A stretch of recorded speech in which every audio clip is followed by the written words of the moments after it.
A very special Perfect Calibrated show with my co-host Leah, the live coach.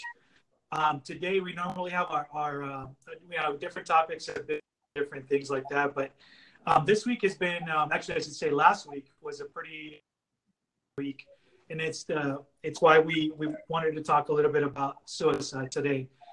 We want you guys to know also that we're not professionals, so we're out, basically sharing with you from a friend's perspective, from a parent's perspective as well. And again, if you do need professional help, make sure that you call the suicide prevention hotline.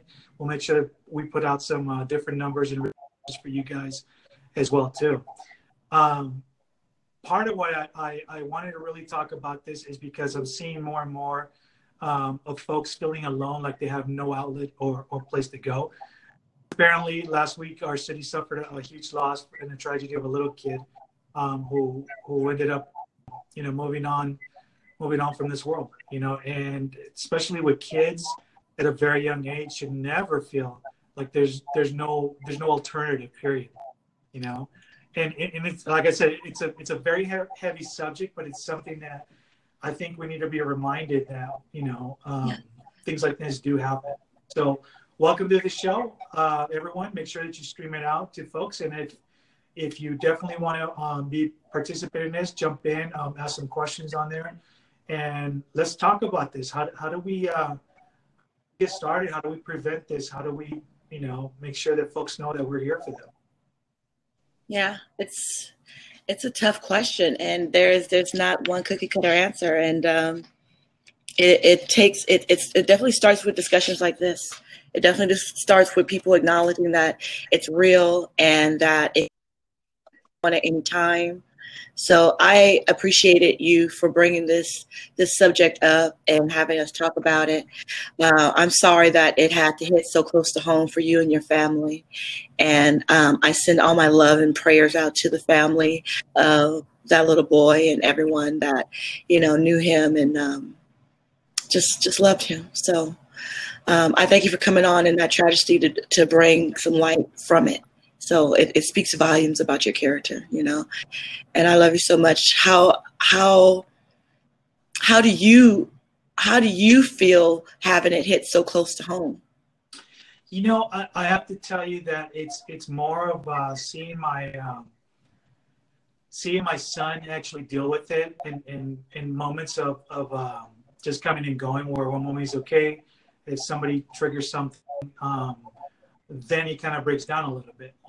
I think for that, as from a parent's perspective, I think I'm always to shield him from any kind of hurt in any way, shape, or form. But I know it's part of life too, so he needs to feel this, and also know that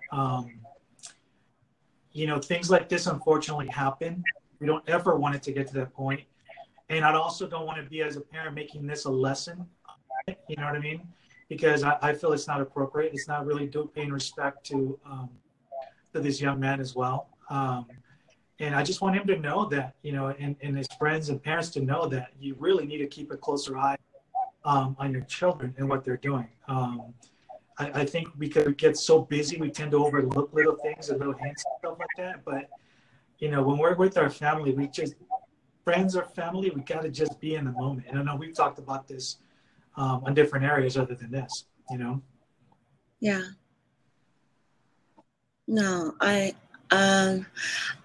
when you said that we needed to talk about it, I knew we needed to talk about it, and I knew it was a big undertaking, and I was just, it makes it even larger that it did hit so close to home, but it made it so necessary.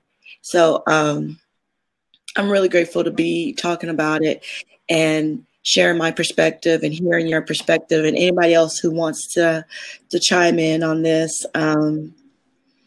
I did a little, looking through things and hearing people, and I ran across some things on YouTube that kind of had a different perspective for me. I watched this one where they read suicide letters of people who had written the letters and what they had said to their families. And then they later on went to read another letter saying, what if I told you in 2 years this happened and you started to do this and you were now doing this every day of your life. And, some of them were doing big motivational and mindset changes and creating albums and going around nation tours and things like that.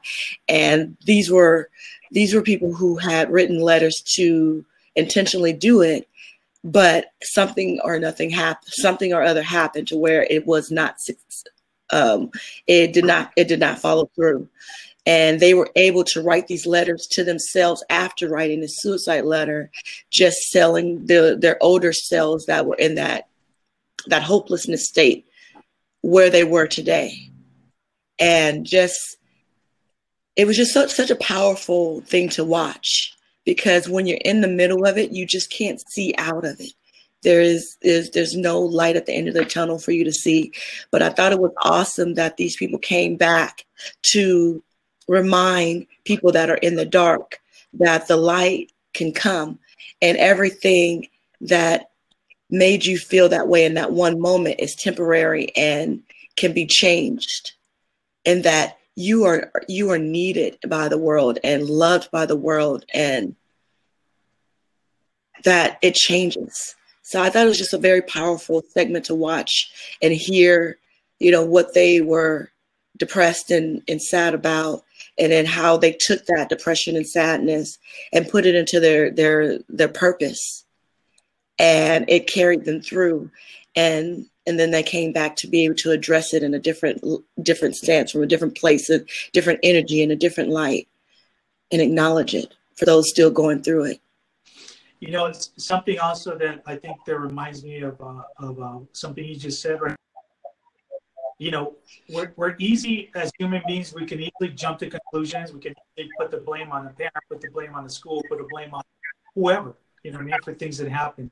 But I think folks need to really realize that you need to take a step back and realize, what? You really don't know what the cause is. And you're adding more to that grief for families and all that when you assume and you come up to your own conclusions. People need to have, in moments like this, you need to have their privacy. You need to respect that. And it could be someone, last week, it could be someone tomorrow, it could be someone today. We don't know, right? Right. Talked about also before, and you and I have discussions about just being a blessing for someone every day, right? A simple smile makes a difference between this is the last moment, especially if I'm thinking about it, or giving somebody a reason to just live another day, a reason to be a light of hope, sometimes in this dark world. And I think we really need to take a step forward and really trying to reach out and making sure that I'm not saying that we can save the entire world, but man, we can do it one person at a time for sure. And go for it. Finish. And what I was going to say too is something that I'm going to post on there was there was an old quote that I found that talked about, and anybody watching this, just do this with me. It's basically placing your hand over your heart, right? And you can feel what's going on, right? That's called a purpose. You're alive for a reason, and don't ever forget it. And that's very important. It's something that I'm going to remind folks each and every day that I come across, that you're here for a purpose, right? You're here for a reason, and don't ever forget it, no matter how bad things may get, I love the simplicity of that. Your hand over your heart. You're here for a purpose. I love that.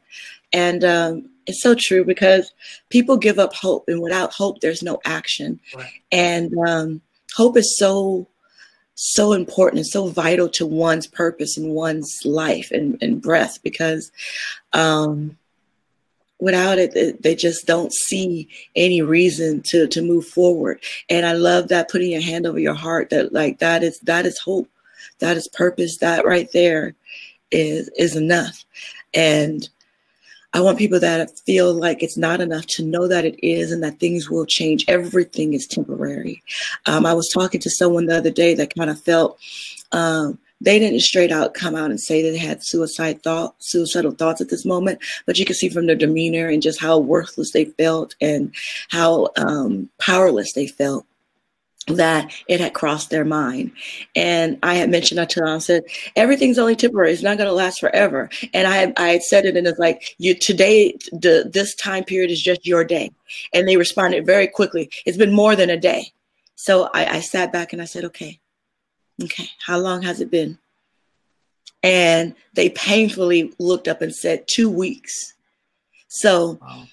to me, I was looking for something to be,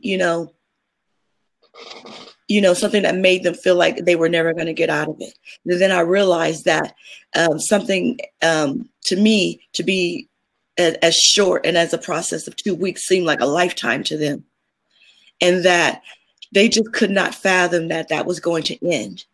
And I do want to remind people that the season that you're in will change. The scenery will change. It will not always, you will not always be the butt of the jokes. You will not always be unheard. You will not always be misunderstood. You will not always be pained by things that pain you today. And allow yourself to know that the season will come through and that you are more than capable of dealing with that season. So sometimes we have hard winters where you have to take a little extra button up and intention with how you do things, how you go out to shop, how you dress for the day in layers and things like that. So sometimes that season does call for a little extra energy, but it will not stay that way. Eventually that process will get easier to you, or eventually that whole scenario season will pass and another one will come in and be a different scenery for you. Yeah, it's really powerful. And I know that we're not doing this justice just by talking about it for 30 minutes, but it's definitely a start in the right direction to get folks to really talk about what they're feeling and how they're doing it. I think if nothing else, as you guys are watching this or watching the replay, or those that are here joining us on there, you got to remember that this is the here, this is the now. There should never, and that's what I want to make sure that we get across. There should never be a time where you feel that alone that you can't turn to someone and ask for help. Like you said, it's a perfect example of folks that, I've come across folks who talk about, things are really bad at home. I'm living with my parents. Things are horrible. I can't take care of my kids. They just paint this really gloomy picture. But at the end of the day, it's as easy as me saying to them, I'm here to listen. If all you need is an ear to listen without me saying a word or anything, then that's what we're going to do every single day. I think it's important that folks realize that we're here to listen. I mean, you guys watching this, Leah always has an open heart. You can always reach out to her, man. She's a great person to be there for you, to help you look at things from a different perspective. I know that if when I've needed her help, I reach out to her, and bam, she's there. I'm sure other folks in here as well too, who we've communicated and have different shows about, are always willing to help out and give out reach out a hand. The purpose of what we're doing this today, folks, just so you know, this isn't self-promotion. This isn't anything to do with business or anything from ours, but it's just more about us being human beings, connecting with one another, and really just being there for one another, And like I said, we'll put different resources and phone numbers that can help you if you're coming down this path. But if the initial step is for you to talk to one of us or get something off your chest, hey, man, the station is there, doors open, come on in, take a seat, we'll listen, Yeah. So, I mean, it's a hard balance too, because they feel so misunderstood. They feel like no one can feel their pain or understand why they feel that way. So it's so important just to give them a listening ear.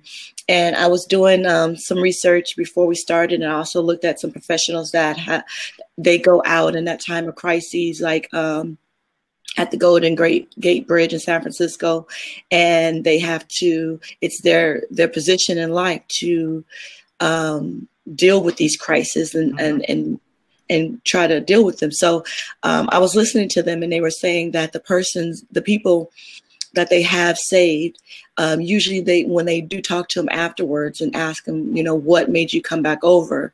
They usually reply by saying, you just sat there and heard me. You listened to me. You didn't tell me, why that shouldn't matter or why that's not right. And that I was wrong for feeling this way, that you just listened. And I just really felt heard. So I want to encourage people that when someone does come to you, to do be that listening, loving, kind ear. And like Carlos had started from the start, he doesn't want to take this to be a lesson to his son, because that's not the appropriate thing that he feels is to do. And at that time when someone is reaching out to you, do your best to be a real, true listening ear with an open heart and an open mind to really, really take in what they're saying, and not place yourself in their position of how you would deal with it, but just hear how it's affecting them, how it has affected their calibration and their self-worth and their value and their heart, and just be there for them.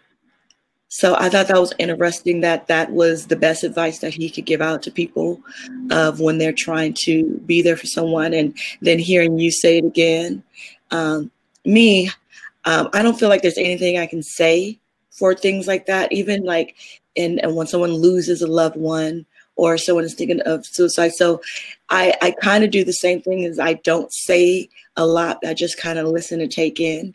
Now, I do have angles where I'd like to change people's mindsets about what gets them to that point, what even hurts them, what even feels like an attack on them at times. And it's a thin line to do that. And you definitely have to ask permission and let them be comfortable in taking that journey with you, because it could feel like you don't understand and you don't see them, you don't hear them. But I do want to stand up and do the part that I know how to do and to pour into people how I know how to pour into people. So I always say this thing that you are more than enough. We are going around valuing ourselves from someone else's value system. And when you are doing that, I guarantee that you're not going to calibrate to the true level of your greatness on somebody else's value system. So we have to be comfortable with tearing down the value system that is just offered to us and just given to us. That we have to create our own value system, which honors us and cherishes who we are, so that we can love ourselves, know our value, know our worth, and know how important and strong we really are. Because some attacks, I mean, like, even when I was talking to this person that said that they had been the butt of these jokes and feeling this pain for 2 weeks from everybody that they thought that they called a friend. And they were going through this. And I had to remind this person that they were more than enough, and they needed to put out what they wanted to attract. And that what they were going through was just simply a calibration and a movement and position of who they should be influencing and who they should be influenced by. And that when you don't fit somewhere, you don't want to force yourself to fit there, especially if you have to pretend to be something other than you truly are. You want to know that you are more than enough. And I asked her, I said, can we just try you being you and who you really deem that you are, and then see what that attracts to you for a little while. See where that takes you, who it takes you to, and see what days are what your days are filled with by just pouring your true self into it, not trying to impress people, not trying to act as if you don't care at all, not trying to hurt people because they hurt you, because then we get on a cycle of unnaturalness that isn't who we are. Kind of love who we are and value who we are and honor that person, because it's more than enough. And redo the value systems that we're judging ourselves on to be a value system that is our own, and loving and accepting who we are, the good, the bad, and the ugly. So that's where it goes to what WYC, what's your calibration? I find that so many people are not accepting of themselves 100%. In one breath, they'll be in this manner. In another breath, they'll kind of hide that they do something else over here. I want you to put it all on the table and know that it's still loved. It's still amazing. You are still great. You are still awesome, even with what you deem to be a shortcoming. The only reason we want to even look at what people are you are calling a shortcoming is to ask yourself, are you choosing that, or is it choosing you? And that, that's a great one. Yes. and then go from there. And whatever answer is there is okay. And I say this to say, without hurting anyone, as long as your calibration isn't hurting anyone else, your calibration is more than enough. And that everything is only temporary. Everything, the good times are only temporary. We've been on this earth long enough to know that the good is going to just go there for a second. It's like if you got in line for a roller coaster, and the roller coaster went on and on forever and ever and ever, you would miss out on other things that made you smile and made you feel awesome, like laughing with a family member or being there supportive of somebody, because you can't get off the roller coaster. So if you hold on to one joy, like that's the only joy that's there, you can't even fathom the other joys that need to come in and make space for it. So if you can really know that you're not supposed to be on a roller coaster forever, you can understand that the happy moments are not going to just stay there revved up forever. There are going to be moments where they're dull. There are going to be moments where you feel anger or pain. I would like to change your mindset on what you deem to allow to cause you anger and pain. And would like to change it to just a message like physical pain is there not so it hurts you. It's so that you can react.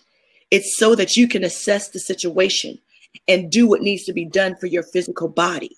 Because if your hand was being grinded in a grinder or burnt in a fire and you did not feel pain, it would grind it or burn it till it was worthless, to where you would not have the hand there anymore to function the fingers, and it wouldn't work and it wouldn't do what it needs to do. So you need to feel the pain to take it away, not because you're a bad person, not because you are not valued in this world. It's because it's trying to tell you something. It's trying to alert you to some area in your life that you need to pay attention to and you need to make decisions on. And that is what I would like to instill, what pain and anger really is. So I just had to put my part in there, because I would like to change people's minds, because I feel like so many people would not even get to the point of feeling that way from these outside sources, right, that make them feel that way. We have to bring our joy and inner peace from within. And it has to be fundamentally rooted into the ground, where people can't just come and uproot it. It has to be there, planted and deep in who we are and what we are, and to know that our roots are strong enough to hold us in place, and we need not sway to somebody else's value system or their calibration of who we should be. So I just wanted to put that out there, but I also want you to know if you do come to me, I can shut up and just listen to and just hear you and understand. So like Carla said, I'm always here, and that's what I wanted to put out for you guys. No, and that's very powerful stuff. A lot. I know as I'm listening to you, I'm really just taking it all in, thinking really deep about it. And like I said, I wish we had more time to really get more into it. And I'm sure we'll probably do some additional follow-up shows with this as well. But as I was also looking at some of the research too, and I was actually focused too on the warning signs, for the obvious reason. Like some of the warning signs that I came across were, folks talking about wanting to kill themselves, wanting to die, looking for ways to do it. Having that, you can kind of see that they have this. There's a certain look for them when they're hopeless. They have no hope or anything, and you can kind of tell that. It really is. Sometimes you hear them flat out just say, they're feeling trapped. I'm trapped in this relationship. I'm trapped in this situation. I don't know how to get out of it, and obviously they only have one solution out of it, right? They also talk about just being a burden to others, to my family, to society. So these are some things to really listen to when folks are talking about this. And I know you also being a counselor also for drug and alcohol, that's another big one too.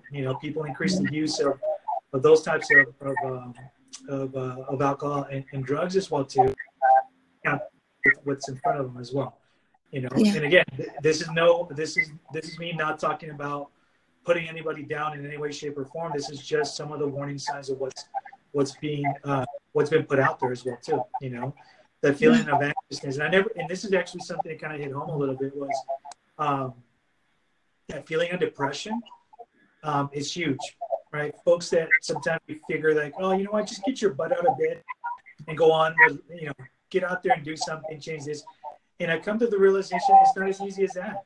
I have family members that have actually suffered through that, and I never could really understand that. It's not until it's like that old saying, until you actually walk on their shoes and realize just exactly how much they're carrying, how much of a load they're carrying. You're never going to be able to understand that. All we can do is like we said, listen, be compassionate, and just try to figure out a way or how we can just be of service to them, so they don't have to carry all of this alone, and that they're not the only ones experiencing what they're experiencing, that feeling of, not being valued, not being heard, being misunderstood, being laughed at, being the target of someone else's jokes, and just a day in, day out. They're not the only ones going through that, and it's not nothing per se that they actually did. It's just sometimes it's a numbers game, and people have to take their time because that's what's going around, and that's what is. And so many people feel so singled out, and they're not. It's just people spreading around doing the best that they can, and they don't know the best way to do things, so they lash out too. And you happen to be there when they happen to lash out, and that will pass. It's not something that you initially did, or something that you carry, or that just represents you. No, it's true. And one thing too that I also, it's taken me a long time to get to this place where, and if you're listening to this, it's words, right? We give words power, or we give words, no, we can ignore them, right? And it takes a long time for people to realize that it doesn't matter, man, what people think of you. It doesn't matter if I'm going to be the joke of this. You know what? It's words. You're the one that's empowering that, giving them that action to affect you in a way. At least from my perspective, that's how I've been able to, throughout the years, just be where I'm at. Because, at the bottom line, people will always talk, and if I pay attention to every little thing that's being said out there, especially if it's not true or assumptions, I'm gonna lose it. You know what I mean? So it's something as a very good example of when I talk to youth, is something that I share with youth about that. It doesn't matter what your friends are saying or what you're doing. You're a unique individual. Let it ride. Let it just roll through your shoulder, whatever it is, whatever you want to call it. Don't pay attention to things and give it power when it's all you're doing is feeding the fire with it. Anyway, just something I wanted to throw on a side note with that as well. Yeah, I know that a lot of suicide is stemming from young children and things like that. Not that adults aren't doing it and that they're less important, but I do want to address that. Sometimes in schools, it does go a lot further than just words. Sometimes it goes to touching, it goes to violence, it goes, to all kind of physical contact and things like that. And with that, I found that I hear so much from these young students that the teachers are saying, just grow up, or they're just ragging on you or whatnot. And these kids are not equipped to deal with a crowd of people all around them, pushing them around and doing things. So to anyone that I feel is I wanted to say, if you're being physically harmed by somebody, and you've gone to a teacher, and you've gone to office people, and you've gone to your parents and things like that, I want to say that time and distance is very powerful. To get enough distance away from this situation and let enough time go by, that this will die down. People have very short memory attention spans. I promise you they do. It doesn't seem like it, because every time they see you coming, it's sparked, right? But it does simmer out and flame out. So to parents that feel hopeless that the school system is not coming through for your child, or your child told them that they get hit and they come home sad, that child needs time and space. Take that child to a vacation. Take them far away. Take them out of that school. Change their school. Do what you need to do to distance your child from that abuse when somebody else isn't going to do it. And if you can't force someone's hand, you got to take the power that you have. And I promise you, it's so powerful, because just removing a child from one environment and putting them into another could just be just the right energy that they need and be so powerful. And I know that's hard. It's like, I can't just take them out of school and do that. Yeah, you can. Yeah, you can, especially if that environment is not cultivating him and thriving for him. Don't get caught up on society of, oh, they have to go to school. This is my neighborhood school. It's a good school. It's not a good school. It's not a good school if your child could get hit and he has no one to turn around and talk to. It's not a good school. And a little time and distance will do a great amount of work without having to force someone else's hand to do other things when you're powerless in it. Take your power and do what you need to do for your family, your loved one, and know that it's necessary, because the struggle in their heart and their mind is so real. Their calibration of who they are and where they are is really of that. And that's how they're going to behave. That's how their actions are going to come through. And they're going to take that action because they are feeling that at that moment every day, all the time. And it's not going away. Like I said, that person looked up at me with defeat in their eyes for 2 weeks out of their life. Now I know, being the age that I am, they're going to smile again. They're not even going to remember the names of the people who are making them feel this hopeless. But this 2 weeks that this person is going through is devastating to them. And I know that if I don't step in and do something right now, there could be serious repercussions from this person, because they have the hopelessness in their eyes and they're very close to me. And it pains me, but I'm going to do whatever I need to do to be there for that person. I'd rather do more than less, and actually saying. So do everything that you can. Don't stop short because it seems like a big request. Yeah. And I know we're kind of a little bit over time, but hey, I just I thank you from the bottom of my heart for always just being a really good friend, and really your insights are very powerful and in depth too. And folks, you guys listening, we just wanted to get out and start a discussion on suicide. It's never come to that point. So we're going to leave it at that. Make a difference for others. Be a blessing to others. Smile to folks, right? It could be the difference between a good day and a bad day. It's as simple as that. So thank you, Leah, the life coach, my co-host here at the Purposely Calibrated show. And we look forward to seeing you guys on the next segment. I believe we talked about we're moving this to Wednesday, so stay tuned for some additional topics and things of discussion. And feel that you want to share stories, share anything with us, please put it in the thread of the video as well too. And we'll make sure that we talk about it too. So yeah. Thank you so much for this topic, Carlos. And thank you so much for being a light to me all the times that you have and that you are. I'm so appreciative of you and send you so much love. And everybody else out there, thank you. We'll put up some things for you to contact if you need any help, including our contact information, and that we're here. We love you guys. Have the most amazing day ever, guys. All right. Take care, guys. Take care.